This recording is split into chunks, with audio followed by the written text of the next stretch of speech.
gente. Gosta de conversar, mãe de 3. E um deles é autista. Ama pedra, gente. Eu conheci essa mulher no salto. Muito diferente dela. E hoje eu conheço ela. Bom Papo Podcast, com mais uma entrevista e mais uma convidada. E hoje eu tô aqui com a Cris. Hoje, a dona Rita Cristina de Souza, que ela não usa esse nome de jeito nenhum. Hoje eu perguntei pra ela: Cris, como que é seu nome? Porque eu não lembrava. Aí, eu fui vasculhar, porque eu quero saber quem é essa pessoinha que tá aqui do meu lado.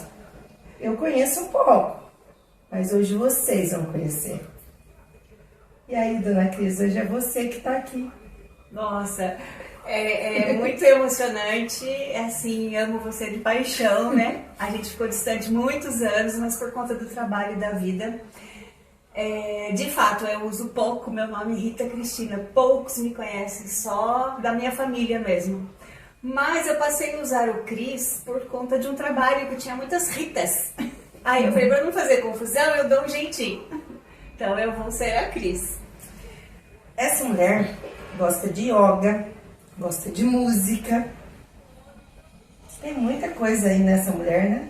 Ai, muitas. Eu acho que todas as mulheres, tem muitas mulheres dentro delas. Tem muitas Cris. Tem. Eu gosto muito de atividade física, eu já pratiquei bastante yoga, por necessidade e por sentir bem-estar. Isso me ajudou muito na pessoa que eu sou hoje, né? Gosto de música, sou coralista, sou da linha de soprano. Então cantar pra mim é um hobby, é a arte que eu mais amo. É terapêutico. Eu acho que a gente precisa encontrar o nosso lugar também nesse sentido, né? De se desligar um pouco daquela rotina pesada. E eu me encontrei nisso. Gosta de dançar, faz cada passinho na dança. Ai, amo. Já fiz dança de salão, adoro dançar. Eu não sei ficar parada se eu ouço um tambor. Eu já vou no sapatinho. Não para. E aí no sapatinho? Oh, não para. Essa mulher não para. Se deixar, dança com o salão inteiro. Sim, danço. E assim, sabe, eu acho que é essa alegria de viver que me sustenta até hoje. De todas as suas limitações, de todas as suas, né? Muitas vezes momentos de pavor. Sim. Faz com que essa Cris ativa consiga viver. Como muitas mães por aí também, tem que pensar que ela está viva. Sim. Tem que se olhar no espelho e perceber: nossa, eu tô viva aqui. Eu tenho um filho autista, eu tenho um filho com síndrome de Down, eu tenho um filho com deficiência intelectual, mas eu tô aqui, epa, eu tô viva. Essas mães têm que se olhar no espelho. Tem. A gente não pode se perder de vista, a gente tem que ser prioridade, a gente precisa se cuidar, a gente tem que colocar na nossa lista de prioridades mesmo, porque senão a gente não consegue levar o resto, né? Gente, essa Cris, ela é bem moleca. Ela tem, 50 e poucos anos, 50, entra, não, a gente tá nos 30. Mas ela é muito infantil, molecona, bagunceira. Conta um pouquinho da sua infância. Nossa! Eu sou aquela criança que andava de rolemã com os meninos, eu jogava bola, eu subia em árvore, eu descia os morros de bicicleta só pra... É moleca ou não é? Então assim, eu realmente fui uma criança que brincou muito e que eu já tinha esse espírito de juntar outras crianças para brincar junto. Eu sempre chamava, fazia grupo, montava teatro. E a cada criança eu dava um jeito de dar um papel que fosse possível para todas elas participarem. Então eu acho que eu sempre tive isso dentro de mim, né? De incluir. de incluir, brincando desde criança, sonhos, aliás. Hoje eu canto num coral Libercanto, eu sou soprana e esse é o meu sonho de criança. Lá atrás, quando eu tinha 5, 6 aninhos, eu queria ser cantora, mas eu não queria ser cantora assim, solo. Eu queria participar de grupos, sempre no coletivo, né? E agora, com 54 anos, eu realizei esse sonho. Eu nem acreditei. Que legal, dá uma palhinha aí, Eu canta nem... uma música pra gente. Ai, não, eu canto em coral. Não, eu mas canto em canta uma coral. música qualquer Ai, não, palhinha. Ale, eu não me preparei. Ah, de tem exercício vergonha. vocal. Imagina, e canta pra caramba. E a sua adolescência? A minha adolescência, bom, não foi nada fácil, né? Eu venho de uma família bem simples, né? Então, assim, eu faço parte daquela adolescente que sonhava o dobro, né? Queria conhecer o mundo, sempre amei estudar. E viajar. Sim, viajar, para mim o importante era isso, eu amava a estrada, a cultura, estudar, eu acho que até hoje eu sou assim, né? Eu acho que é uma coisa que eu posso fazer até velhinha, bem velhinha. E gosta muito de ler. Gosto. É curiosa. Sou.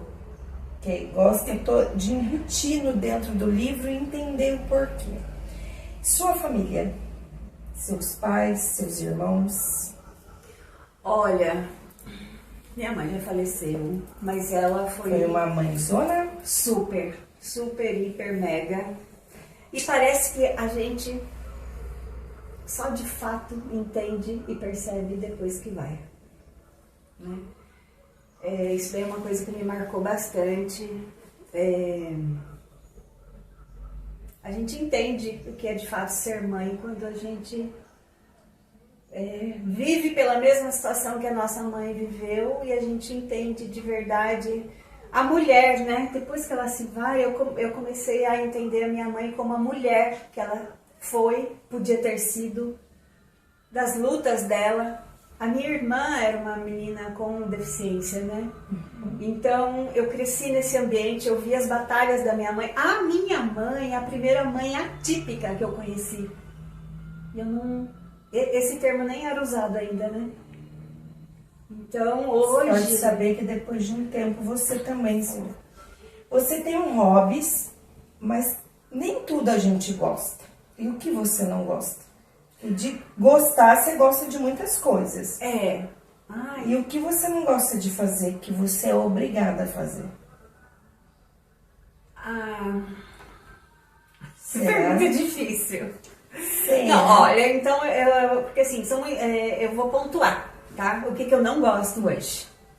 O que eu não gosto? Eu não gosto de ser interrompida quando eu estou fazendo alguma coisa. Porque eu me comprometo, eu me dedico, eu quero concluir as coisas, eu quero, né? Finalizar. Eu me planejei e eu preciso terminar. Então, quando eu sou interrompida, eu fico brava. Uma brava educadinha. Mas é basicamente isso, porque hoje em dia, a profissão que eu escolhi, eu estou fazendo, eu estou atuando, o que eu estudo eu gosto, as crianças que eu atendo, eu acho que eu estou no caminho certo, descobri minha missão de vida, sabe?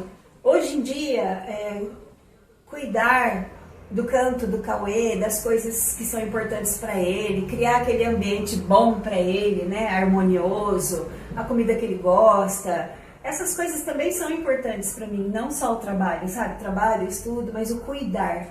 E isso não sai da gente, né? Cuidar das pessoas que estão em volta, cuidar bem e deixar esse legado para as pessoas que estão em volta da gente, né? Que você tem 3 filhos. Tenho. Né? Os 2 maiores vieram normais, isso não quer dizer que nem os 3 não são normais. Mas daí você teve a terceira missão, que foi o Cauê, né? Quando você descobriu que o Cauê era autista, que ele era diferente dos outros 2? Olha, o Cauê se desenvolveu direitinho. Ele engatinhou, sentou, andou, mas aos 9 meses ele teve convulsão, uma convulsão muito forte. E eu nunca tinha visto ninguém convulsionar, então, e a que ele teve, eu não sabia o que estava acontecendo. Então foi aí que a gente foi para o hospital e teve o diagnóstico de epilepsia primeiro, tá? Só que ele tinha uma média de 30 convulsões por dia. Caramba! Então, nossa, foram anos de tentativa de descobrir uma medicação que contivesse as crises dele.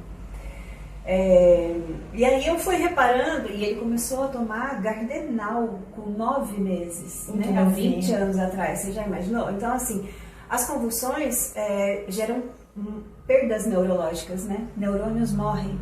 Então, isso já comprometeu todo o desenvolvimento dele, que poderia ser um desenvolvimento normal como o das outras crianças, né? Ele foi perdendo habilidades, enfim. E aí ele não falava, ele começou a andar na pontinha dos pés, ele não me olhava, ele era uma criança que não chorava, que ele não reclamava de fome, a fralda não incomodava, ele não se interessava. Eu chamava ele pelo nome, ele não olhava. Então, assim, aquelas brincadeiras de criança, né, com ele não acontecia normalmente. E, de repente, de uma fase para outra, ele começou, ao invés de balbuciar, né, falar mamã, papá, ele gritava muito. E aí ele passou a não dormir mais. Nossa! Que luta! Sim, e assim, a gente tem muita dificuldade com acessibilidade, né, a médicos, enfim, a imensa maioria da população brasileira tem muita dificuldade de pagar um bom médico, de ir numa boa clínica, de fazer todos os exames necessários para você descobrir o que está acontecendo lá dentro do organismo daquela criança, tudo, né? É custo, tudo é caro. Tudo é custo e é caro. E embora a gente tenha o SUS, que eu nem posso reclamar de jeito nenhum, porque todas as vezes que ele foi internado, foi no hospital público, na emergência da pediatria, ele foi super bem atendido, sabe? Mas a gente entende que é um sistema sobrecarregado, né? Que atende muitas pessoas e tal. Mas assim, enfim, isso não vem muito ao caso. Mas aí foi uma sucessão Aí uma vez eu cheguei pro neuropediatra e falei assim, olha, ele não tá falando, ele não tá nem balbuciando, ele tá gritando muito, ele não tá dormindo, ele tá assim, ele tá assado, ele anda na ponta do pé. Tá ficando uma coisa assim, um transtorno, porque eu estava enlouquecendo. Nossa, uma noite sem dormir é uma coisa, 2, 3, agora 1 ano. Nossa. Né? E aí esse primeiro neuropediatra virou e falou assim pra mim, você acha que todo mundo que toma Gardenal não fala? Tipo assim, né? Você não percebeu nada ainda? Eu falei, escuta, ele começou a tomar Gardenal muito bebê. Chegou a época de falar, ele não falou. E o senhor acha isso normal? Né? Não pode ser normal, né? Tudo bem. Eu sei que muita gente que toma Gardenal fala, mas essas pessoas antes de tomar Gardenal aprenderam a falar, né? O meu foi o contrário, ele começou a tomar essa medicação forte antes, ele tem 40 convulsões por dia. Enfim, em São José eu passei por inúmeros profissionais na época. Ele já tinha lá bem os seus 2, 3 aninhos. E eu não tinha o diagnóstico dele ainda. Você já conhecia o que era o autismo? Não, mas eu não imaginava, eu nunca nem tinha ouvido falar. Eu fiquei sabendo quando eu fui percebendo o meu filho. E quando o médico me falou com todas as letras. Ele é autista. Ele é autista. E você ficou como? Na hora, mas o que é isso?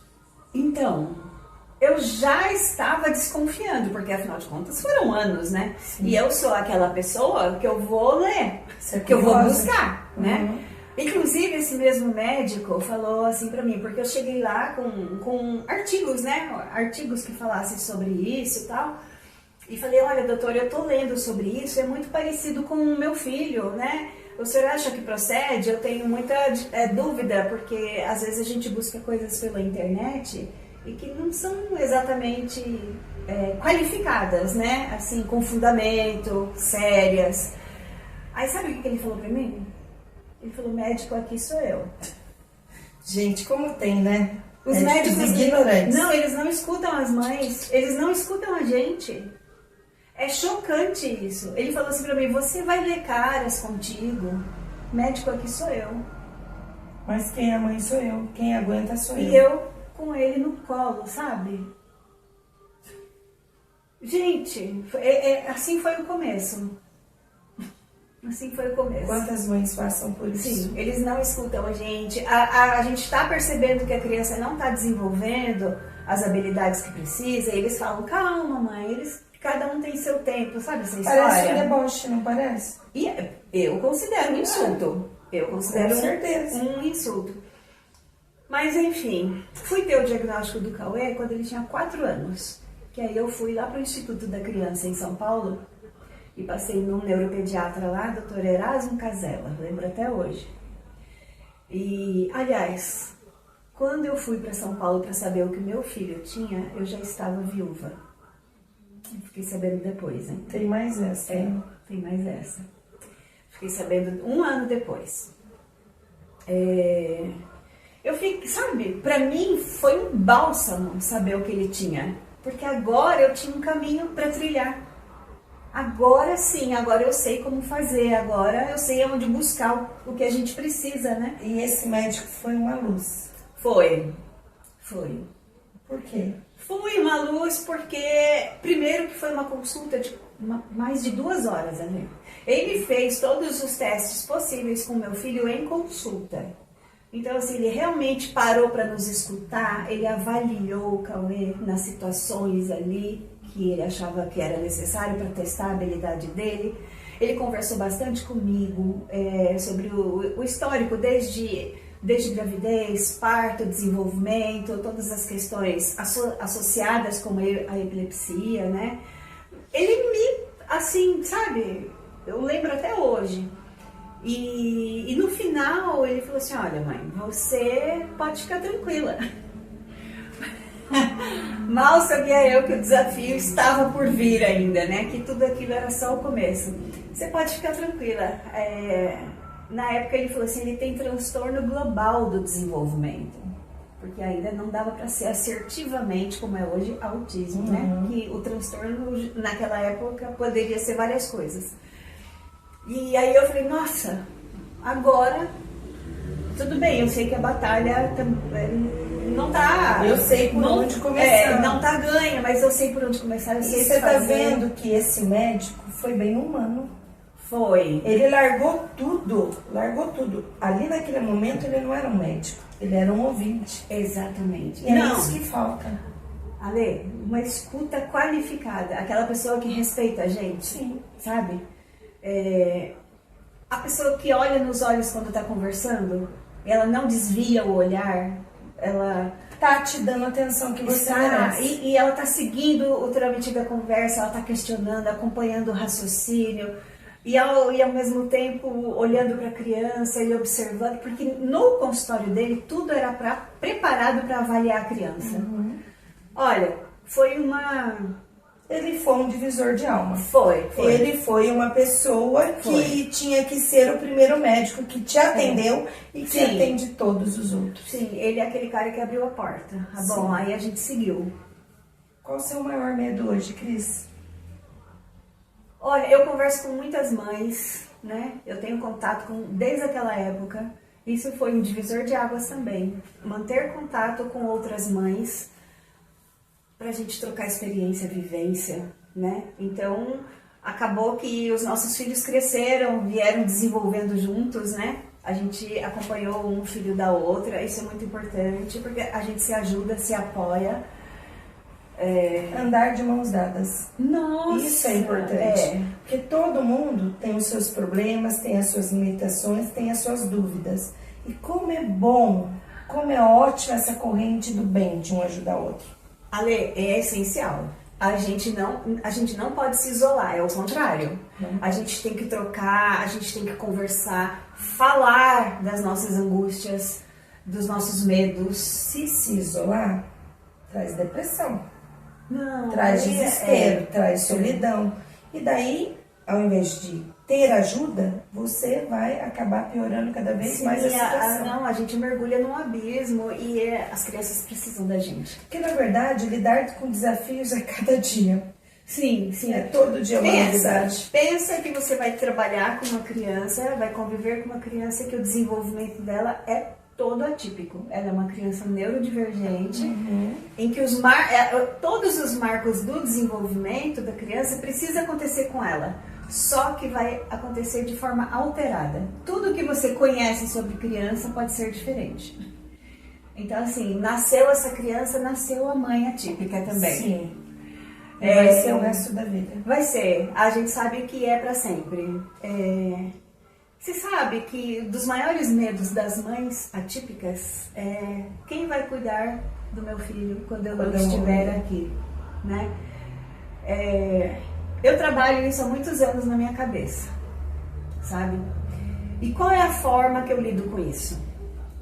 É falando muito sobre rede de apoio, que eu converso muito com as mães. A rede de apoio, todo mundo fala sobre rede de apoio, mas fica muito no ar, assim, né? Ninguém sabe exatamente aonde que está esse apoio, né? A gente constrói essa rede. Então, assim, constrói em casa, com a família, a gente constrói entre os amigos, a gente apresenta o nosso filho para o mundo. A gente não tem outra alternativa, a gente precisa se envolver em política pública, porque a gente tem que buscar os direitos dessas crianças. Se a gente não falar por eles, meu filho não é verbal até hoje. Se eu não for à luta por ele... Porque ele não fala. E aí, o que está acontecendo com ele? Exatamente. Você não sabe. Muitas vezes a gente tem que adivinhar. Sim. Às vezes, através de um gesto dele, ele está querendo expressar, mas ele não sabe dizer. Exatamente. E esse saber é só quem convive. Então, por isso que hoje eu encontrei na minha missão de vida, além de cuidar do meu e das outras crianças que eu atendo, é trabalhar com as mães. Sabe por quê? Porque quando eu estava lá atrás, eu não tive esse apoio. Eu fui atrás de pessoas que pudessem me explicar, né? Como que era, o que elas faziam, como que elas percebiam a dificuldade do filho.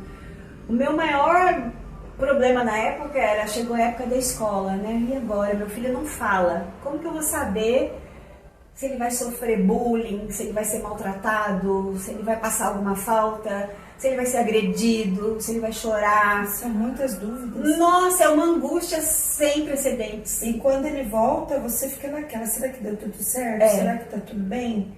Né? Porque ele não fala, é complicado. E você sabe quem era a minha rede de apoio nesse momento? Eram as outras crianças que falavam. Então, eu mantinha uma amizade com todas as crianças que poderiam estar em volta do meu filho. Cuidando dele. E protegendo. Exatamente. Através delas, eu sabia dele. Porque criança é muito autêntica, né? É muito autêntica. Tem um lance do Cauê, que uma vez eu cheguei na Cris e falei, Cris, eu fui convidada para um almoço, por um dia lá do Movimento Focolares, né? Ai, lembro. E daí a Cris olhou e falou, não, é melhor não levar o Cauê, é melhor não levar. Eu falei, não, nós vamos levar. E que dia maravilhoso desse menino, todo mundo acolheu ele pulou até na piscina, né? Sem roupa, sem nada, e foi, se divertiu e aproveitou. Nós até brincamos na balança, nós duas. Caramba, é mesmo. Você lembra desse dia? É de gente assim que a gente precisa, sabia? E conta pro pessoal, você queria levar ele? Não, isso faz parte dos nossos medos. Né? A sociedade dificulta muito a gente participar das coisas, porque não é fácil sair com os nossos filhos para ir em lugar público, né? E a gente costuma, por mais que eu batalhe pelo não isolamento, a gente tende a se isolar e a ter medos e tal. E quando você me fez o convite, eu achei que era impossível. Você estava com medo? Sim. Não vai dar certo, tem piscina, não dá. Exatamente. Eu cheguei na hora e falei assim, gente, eu trouxe o filho da Cris aqui para dar o melhor dia para ele. Que esse dia de hoje vai ser o dia mais feliz da vida dele. Chamei a Kiara, chamei o Renan e falei, Vamos proporcionar um dia feliz para ele. Os dois sentaram, a Kiara numa porta, o Renan na outra, e colocaram ele no meio. E nós duas viemos e você. Acho que não vai dar certo. Não vai dar certo esse almoço, não vai dar certo. Cheguei lá e falei, gente, eu preciso que vocês me ajudem, que esse dia seja o melhor dia da vida do Cauê. Ele se divertiu. Nossa. Ele não tinha roupa, nem nada, pulou na piscina. Sim. E não queria sair da água. Olha, ele voltou sorrindo, feliz, não queria nem ir embora. Sabe o que é isso? A gente desmistificou nesse dia os medos. A gente viu que é possível se a gente tem parceiro, né? Sim. Se alguém acolhe a gente. Né? Foi muito legal. Isso é humanidade, né, Ale? É tão difícil. Nossa, Ale, agora fiquei até emocionada. Não foi legal esse Meu dia? Meu Deus, olha só! E olha, esse menino fazia muito tempo que não saía de casa. Fazia. Muito tempo que não tinha atividades que não Porque tinha era nada. só a gente, né? Era só a gente. E chegamos lá, tinha muita gente, né? Tinha muita gente. Lugar aberto, né? Lugar Verde. aberto. E você com medo que era aberto, o menino podia ser pra rua. Vai sumir. Não teve nada disso. Esse menino, gente, não comia. Nesse dia, o menino comeu como se nunca tivesse comido daquele jeito. Nossa, que experiência maravilhosa. Então, olha só, eu tinha esquecido disso. Mas é isso que a gente precisa trazer para as mães que ainda não passaram por isso, então estão com esse medo, né? Porque a gente tem, eu tive, posso ter outros. Esse é o trabalho legal, é a gente mostrar para os outros que dá para acontecer. Eu tava conversando com ela. Falei, Cris, que dia que você tá em São José? Eu tô na sexta. Sexta-feira à tarde aqui no meu consultório não tem ninguém. Vamos montar uma rede de apoio para as mães? O que nós falamos? É verdade. É verdade. Vamos fazer? Puxa vida, vamos trazer essas mães para junto da gente? Sim. Vamos ajudar essas mulheres? Sim. Vamos fazer alguma coisa para essas mães? O que a gente conversou? Vamos criar um ambiente, uma roda de conversa, um acolhimento, né? Vamos brincar com elas. Vamos jogar joguinho. Uma coisa interessante, Ale, que você falou sobre brincar com elas, tá? Porque geralmente os grupos de mães se reúnem só para falar dos nossos problemas, né? Sobre as nossas lutas, batalhas, aquela coisa assim. E eu penso muito sobre isso, sobre criar um ambiente para que as mães falem das mulheres que elas são, dos sonhos que elas têm, do que a gente pode fazer junto para melhorar a vida de cada uma. Nessa tarde de sexta-feira, de repente a gente pode convidar alguém que faz maquiagem, sim, que faz o cabelo, elas saírem mais bonitas, lá no consultório mesmo. Exatamente. Sabe, sentar e brincar. Sim. Nossa, mas aqui não é tão grande assim, mas a gente não quer uma coisa grande, não. A gente quer começar pequeno. E depois... E justamente para dar atenção, para acolher, para conversar, para desenvolver assunto, né? De mostrar que ela é mulher, que ela é uma menina, que ela é uma criança. Porque esquece, viu, Ale? Esquece. A gente mergulha numa batalha de 25 horas por dia, porque a gente fica apagando fogo o tempo todo. E quando a gente é sozinha, a gente ainda tem que prover, tem que trabalhar, né? E se eu quiser ter um bom emprego, um bom salário, eu tenho que estudar. E tudo isso cuidando dele, que precisa da gente 24 horas também.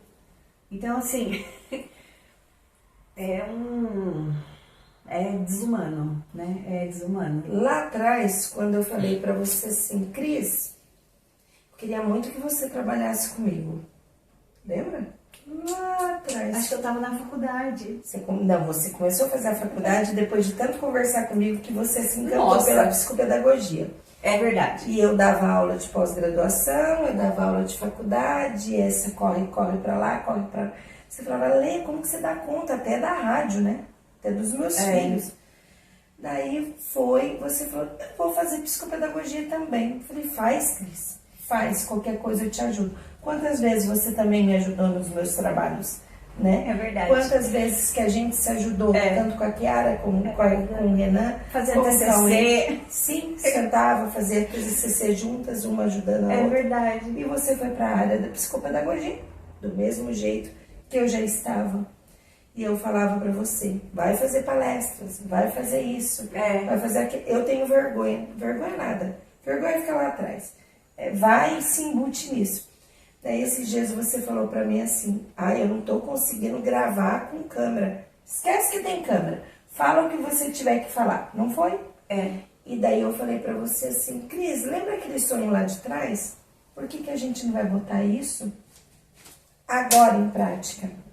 Porque eu sou sonhadora, você é sonhadora. Sim. Quanto tempo que a gente fala de trabalhar juntas? Mas esse trabalhar juntas sempre fica no blá blá blá. E olha que era uma fala do meu programa. Chega de blá blá blá. Não é?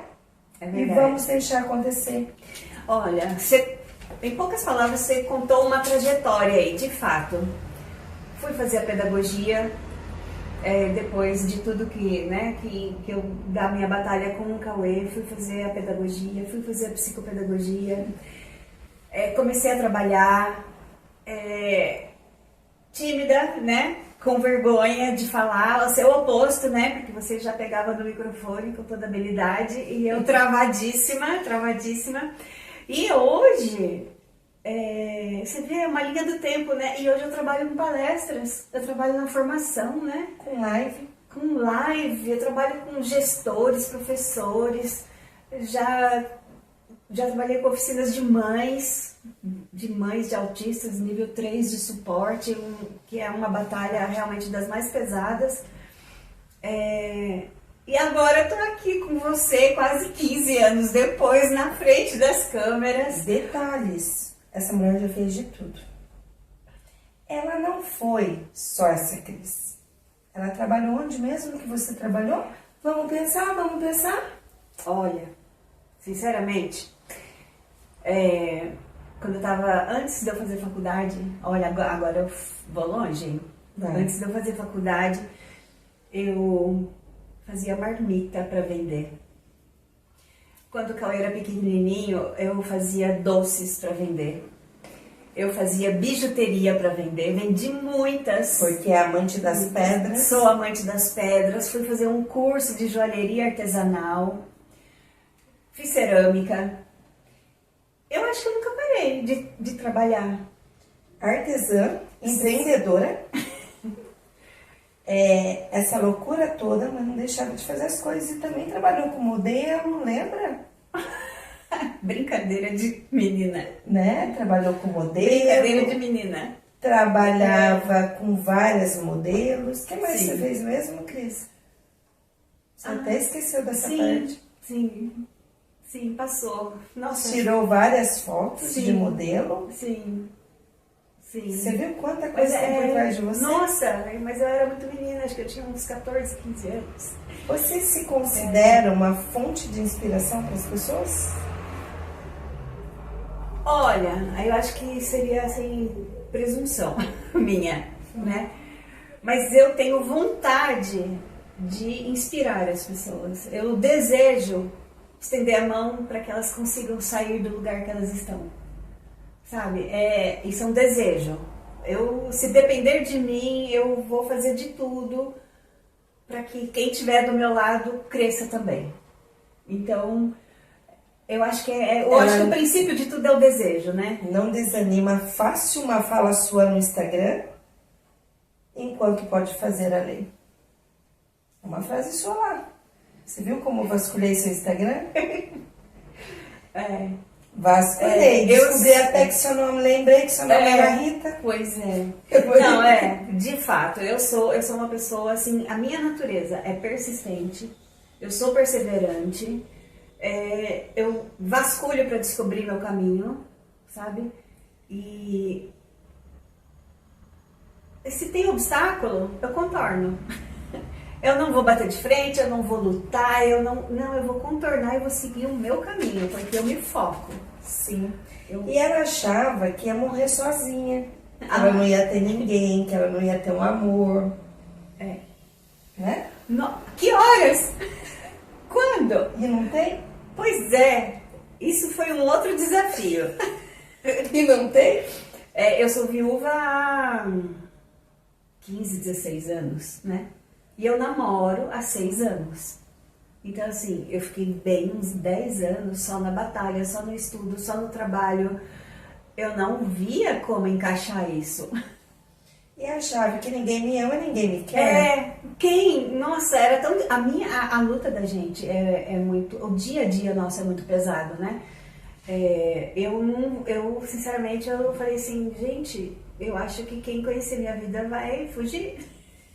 Vai ter medo, não vai ter coragem, ou então é desafiador demais. Eu nem posso julgar o outro, né? Porque eu tenho consciência que a minha vida é muito desafiadora, é para poucos. E o amor, gente, não é de São José, não. Pois é.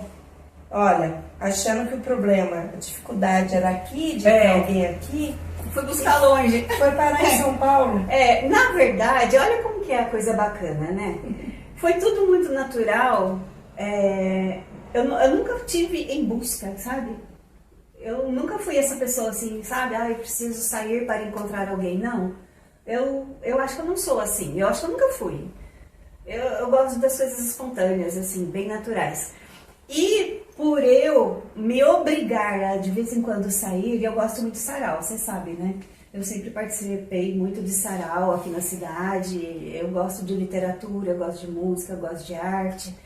E foi num desses passeios à tarde que eu fui sozinha assistir a um sarau com umas amigas que estavam lá e tal. E por coincidência a gente sentou lá em frente ao Vicentino Aranha. E eu falei, gente, eu não posso sentar, que eu tenho que ir embora, eu tenho que cuidar do Cauê, aquela coisa, né, de sempre, né? Tá bom, eu fico 10 minutinhos. Quando, né, essa pessoa maravilhosa, linda, sentou na mesa, porque ele era amigo de uma das pessoas que estavam ali comigo, que era a Miriam, que eu chamo de madrinha até hoje, Miriam Violeira, maravilhosa. Me apresentou a ele. E eu corri. Sempre. E eu corri, eu evitei, porque eu falava, gente, eu não tenho condição. Que horas que eu vou namorar? Eu era uma pessoa, eu não dormia, eu entrava em coma, né? Tinha dias que eu trabalhava até vomitar, sabe? Então, assim, nossa, Ale, eu lavava louça em restaurante para poder levar comida para casa. Eu fiz isso. E assim, isso foi uma fase da minha vida que as pessoas precisam saber que todo mundo pode passar por isso, mas a gente sai disso também. Sabe? Não pode se acomodar. Não pode. Não pode ser vítima. Não.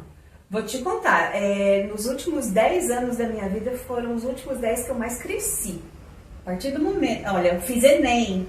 Depois de 20 anos fora da escola... Ela se achava a velha no dia da prova, gente.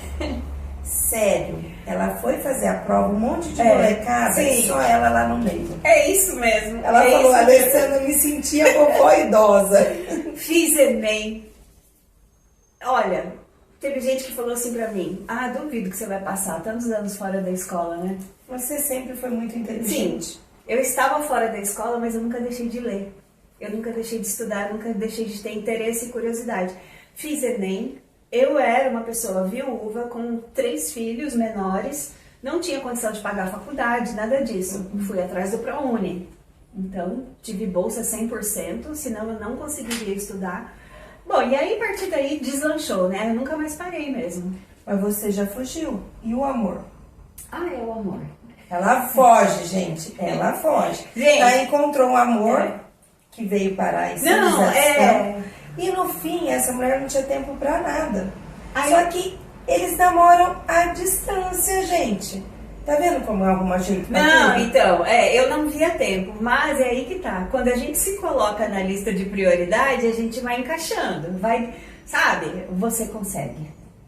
Você começa a abrir espaço, vai devagar e assim, ele é uma pessoa extremamente acolhedora, escuta. Ele é uma pessoa empática, sabe? Ele é uma pessoa que me deu atenção, ouviu os meus problemas, ouviu também meus sonhos, principalmente. Hoje você é protegida. Acreditou em mim, ele acreditou em mim como ninguém na vida acreditou. Parece que eu vivi 50 anos para encontrar ele. Eu passei por tudo isso, eu vivi 50 anos na metade da vida. Que é a tampa da panela. Você vê, né? É assim, tem as mãozinhas fantástico. de Deus, né? É fantástico. E é assim, E ele também tem essas qualidades, sabe? Ele é corajoso, ele é trabalhador, ele gosta de estudar e a gente tem afinidades. Sabe por que as coisas duram? Porque a gente tem afinidade. É parceria. É parceria. A gente conversa sobre tudo, companheirismo, amizade, cuidados, afeto. O cuidar do outro. A gente amadureceu nesse ponto de que a gente se cuida, sabe? Então, eu acho que... Sabe o que eu acho uma legal? relação... É fazer questão do outro estar perto, Sim. mesmo não estando. Sim. Mas está dentro da nossa cabeça, dentro do nosso coração. Isso é importante. Saber que qualquer coisa que você fizer, que você ter que decidir, o outro está ali para te escutar. Isso é importante. Eu acho todo mundo precisa disso, tanto homem como mulher. Todo mundo. Claro. Então, assim, a gente se fala diariamente. Eu conto tudo o que acontece pra ele. Hoje vai contar da gente. Já contei. Que até contou. Até falando dele, a gente já contei. Amor. Ele é tímido. Ela também. Mas assim, eu acho essa parceria perfeita. E as mulheres na condição de mãe atípica se isolam, ou então ficam carentes demais e aí se perdem em relacionamentos que às vezes prejudicam mais do que ajudam. Tóxico. Sabe o que eu percebo? Mesmo as mães tendo os problemas de filhos, né? Elas deixam não namoram, não sai para namorar, não sai para ter um momento de casal. Ai, não posso, tenho que ficar com meus filhos. Ai, não posso. E aquilo vira rotina. Fica uma coisa, vira maçante. Mulher é muito julgada, né? Sim. Mulher é muito julgada. Por exemplo, eu mesma. É uma cultura que faz com que a gente se sinta mal quando a gente está se divertindo. Sim. Isso é horrível. Parece que a gente leva um peso. É uma tortura. Você não consegue ser feliz, sabe? E ao passo que, por exemplo... A gente acha que não pode. A gente se culpa, nossa, né? Mas eu acho que é uma questão cultural machista, né? Eu sei que nem todos os homens são assim, pensam assim, aliás, a maioria, tomara, mas o peso que a mulher carrega hoje em dia parece que é do século passado, de 500 anos atrás ainda. A gente é muito cobrada, muito julgada, a gente assume muitas responsabilidades que deveriam ser compartilhadas, e aí a gente não se realiza profissionalmente, a gente não se realiza amorosamente, a gente não se realiza pessoalmente, enfim. E ainda acarreta essa questão da maternidade atípica de exigir muito mais da gente ainda. Não é fácil. Tem que elaborar tudo isso. Não é fácil respeitar as diferenças. Não é fácil ter conscientização. Não é fácil o povo ter essa mente de incluir. Não. Né?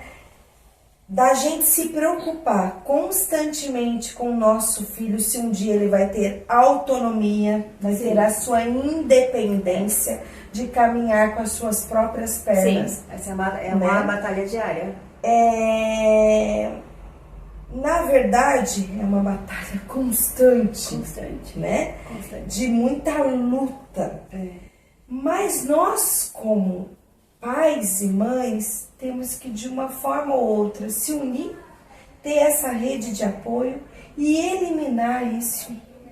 Sim, né? sim. Porque senão a gente fica louco, tem que eliminar barreiras, né? Por isso que a gente deve falar, criar redes, a gente deve falar para as pessoas como a gente vive, como funcionam as crianças. Você imagina, a gente cria filhos e pensa assim, a pessoa que tá grávida, que tem o bebê e tal, ela, o que meu filho vai fazer na faculdade, o que ele vai ser quando ele crescer, pense né? hoje, não pense depois. Exatamente, sabe? Então assim, viva o hoje e não projete o seu sonho em cima da criança. Deixe que a criança seja a pessoa que ela é e dê o suporte que ela precisa. Apoie Cris, ela. uma das perguntas que a gente não falou, que alguns pais me pediram para te perguntar, como lidar com crises? Na hora da crise, o que a gente tem que fazer com essa criança? Então, as crianças são únicas. As crianças têm crises por motivos diferentes. Falando de autistas agora, autistas têm questões sensoriais diferentes. Às vezes o toque da pele já é motivo para ter uma crise. Às vezes um som mais alto já é motivo para ele ter uma crise. Às vezes uma poluição visual é motivo para ele ter uma crise. Então assim, a palavra-chave para a gente lidar com a crise é a prevenção.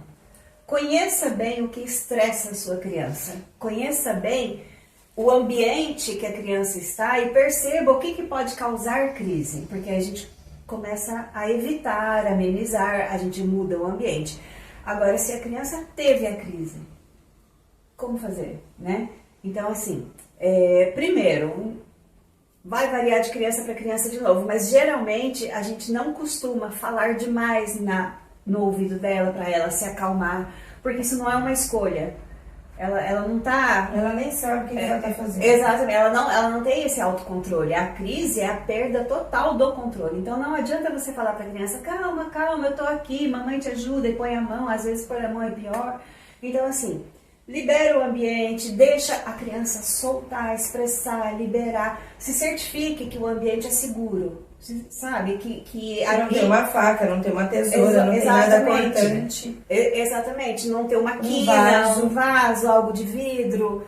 Enfim, se certifique que ela está no máximo de segurança possível, porque ela vai se acalmar. A gente não tem a previsão do tempo, mas quando a gente convive com essa criança, a gente vai aprendendo a lidar com ela, a entender o processo dela.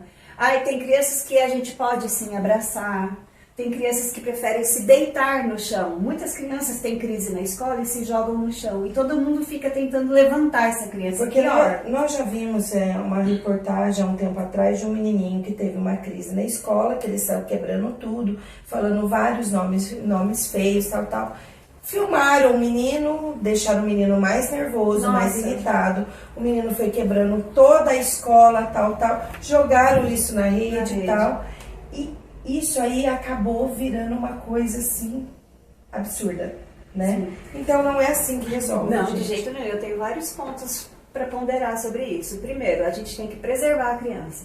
No momento da crise, a gente não expõe a criança. Jamais. Filmar, nada disso. Filmar, jamais. Não expõe a criança, porque a nossa obrigação é proteger. Ele vai ficar mais nervoso. Sim. E outra coisa, numa situação onde há adultos, os adultos é que têm o domínio sobre a situação. Adultos têm que ser adultos, não então, tem assim, que ser mais infantis. Se essa criança teve uma crise nessa situação, numa sala de aula, está impossível de retirá-la ou de acalmá-la, retire todas as crianças.